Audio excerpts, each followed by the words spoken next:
దేవుడు మీ అందరినీ కూడా ఆస్వాదించి నడిపించును గాక. మన ప్రభు అయిన యేసుక్రీస్తు యొక్క అతి శ్రేష్టమైన నామంలో మీ అందరికీ కూడా సమాధానం కలుగును గాక, క్షేమము కలుగును గాక.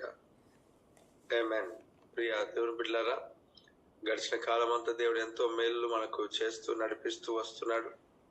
దాన్ని బట్టి సమస్త మహిమ ఘనత ప్రభావములు దేవునికి చెల్లును గాక. ఆమేన్. వాక్యాన్ని మనం ధ్యానిద్దాం పిల్లరా, వాక్యాన్ని ధ్యానిద్దాం.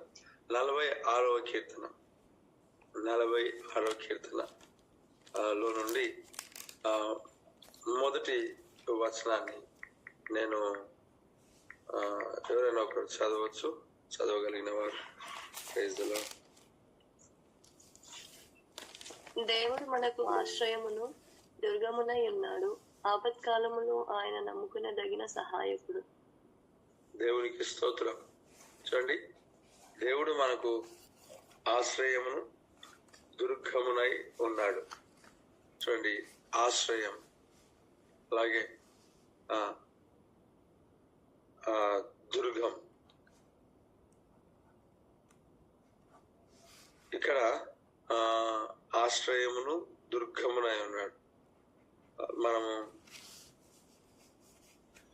దేవుడు మనకు, మనం ఇంగ్లీష్ లో ఆశ్రయం, అలాగే బలమై ఉన్నాడు. దేవునికి స్తోత్రం. బలమై ఉన్నాడు అంటే దేవుడు మనకి ఆశ్రయమును,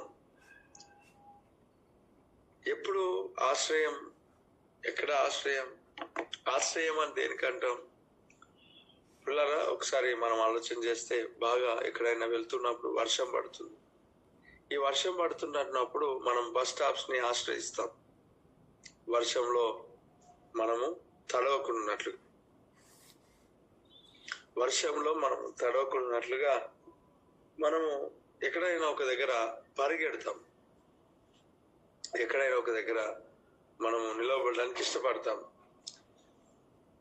ఎక్కడ ఒక దగ్గర తలను దాచుకోవడానికి మనము ప్రయత్నం చేస్తుంటాం. తడిచిపోకుండా మనము ఆ వర్షానికి మనం తడవకుండా. అలాగే ఎండవేళలో కూడా, అలాగే చలికాలంలో కూడా మనము ఈ పని చేస్తూ ఉంటాం. ఎండ బాధ నుండి, వేడి నుండి తప్పించుకోవడానికి, చలి నుండి తప్పించుకోవడానికి, వర్షం నుండి తప్పించుకోవడానికి మనం ఏదో ఒకటి ఆశ్రయిస్తూ ఉంటాం. దీన్ని ఆశ్రయము అని అంటున్నాం.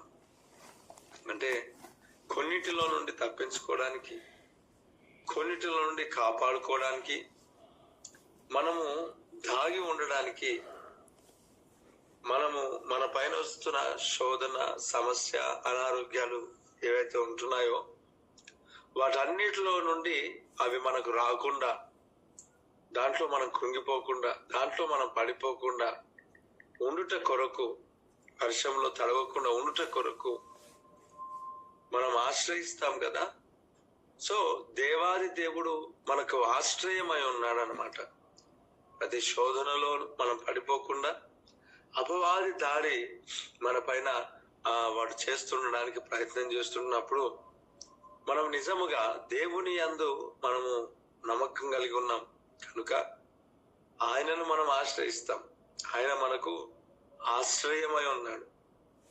నీకున్న అప్పులలో ఆయన ఆశ్రయించవచ్చు, నీకున్న అనారోగ్యంలో ఆయన ఆశ్రయించవచ్చు, నీకున్న కుటుంబ కలహాలలో ఆయన ఆశ్రయించవచ్చు, నీకున్న ప్రతి సమస్యలలో ఆ దేవాది దేవుణ్ణి నువ్వు ఆశ్రయిస్తే, నీకు ఆశ్రయించినప్పుడు ఆ ఆశ్రయంలో కేవలం ఆశ్రయాన్ని కలిగించేవాడు కాదు, ఆయన మనకి బలము కూడా అయి ఉన్నాడు, స్ట్రెంగ్త్. Praise the Lord. దేవుడు మనకు ఆశ్రయ దుర్గమును, God is our refuge and strength అంట. దేవుడు మనకు ఆశ్రయమును, అలాగే బలమునై ఉన్నాడు. బలం అంటే మనకు ప్రతిరోజు దేవుడు బలమునిచ్చేవాడుగా ఉన్నాడు, స్ట్రెంగ్త్. మనం అనేక సందర్భాల్లో బలాన్ని కోల్పోతాం, ఆత్మ బలాన్ని కోల్పోతాం, ఆత్మస్థైర్యం, ధైర్యం కోల్పోతాం. ఈ ఆత్మ బలాన్ని ఎవరిస్తారు? ఈ ఆత్మ బలం లోకంలో ఎక్కడ దొరకదు.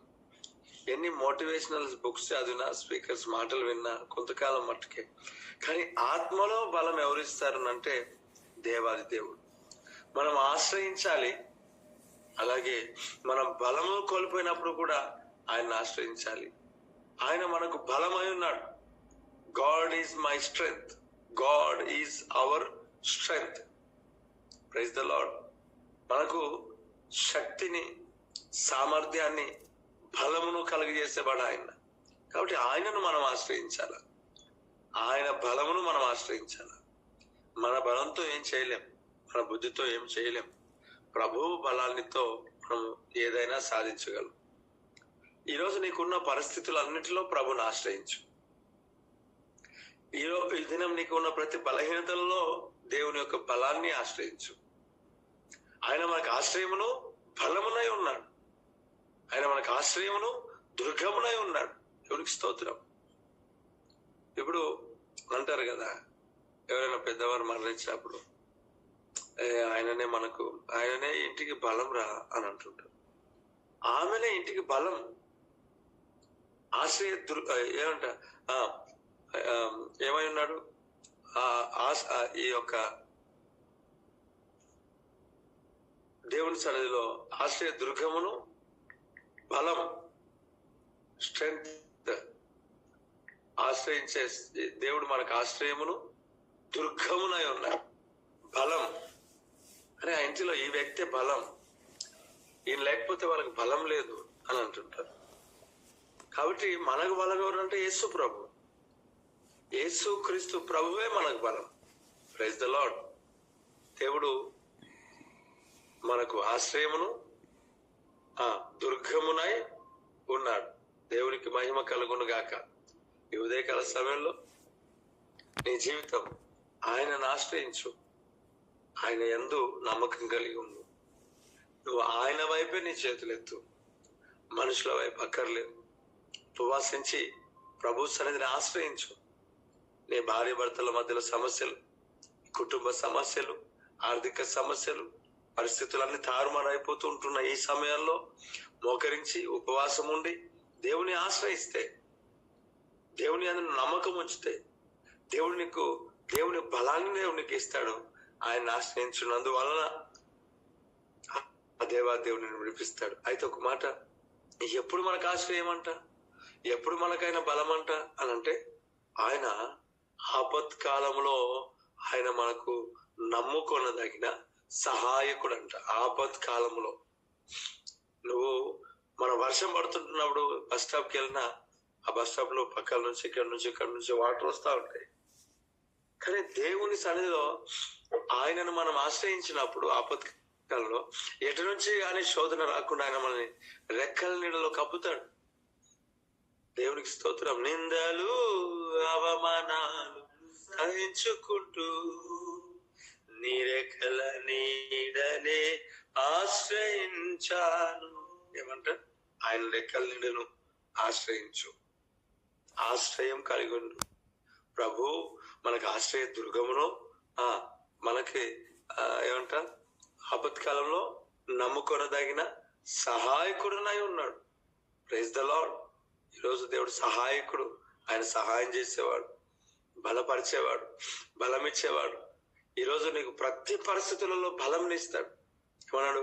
ఆపత్కాలమున నమ్ముకొనదగిన, ఆపత్కాలమున నమ్ముకొనదగిన యేసు నీవే ఆధారము, యేసు నీవే నా ప్రాణం. ఆపత్కాలం నమ్ముకున్నదైన సహాయకుడు ఆయన. ఎవరు నమ్ముతావు? ప్రభుని ఆశ్రయించి ఉపవాస ప్రార్థన ద్వారా ప్రభు సన్నిధికి రా. పరిస్థితులన్నీ చక్కబెడతాడు, పరిస్థితులన్నిటినీ మారుస్తాడు. ఆశ్రయమును బలమును అయి ఉన్నాడు. ప్రార్థన చేసుకుందాం. ఈ మాటలు ప్రభువా ప్రతి బిడ్డల జీవితంలో ఆశీర్వాదకరంగా మార్చు. దేవా, ఈ మాటలు దీవెనకరంగా మార్చు. దినానికి కావలసిన బలాన్ని మీరు ఇచ్చారు, శక్తిని మీరు ఇచ్చారు. దూసుకొని వెళ్ళాలి ప్రభువా. ఏ బాణాలు మాకు తగలకుండా మీరు మాకు ఆశ్రయమై ఉన్నారు. యేసు నామములో ఈ వాక్యం ప్రతి బిడ్డల జీవితంలో ఫలభరితంగా మార్చమని నజరేయుడైన యేసు క్రీస్తు నామములో అడుగుచున్నాం తండ్రి. Amen, amen, amen.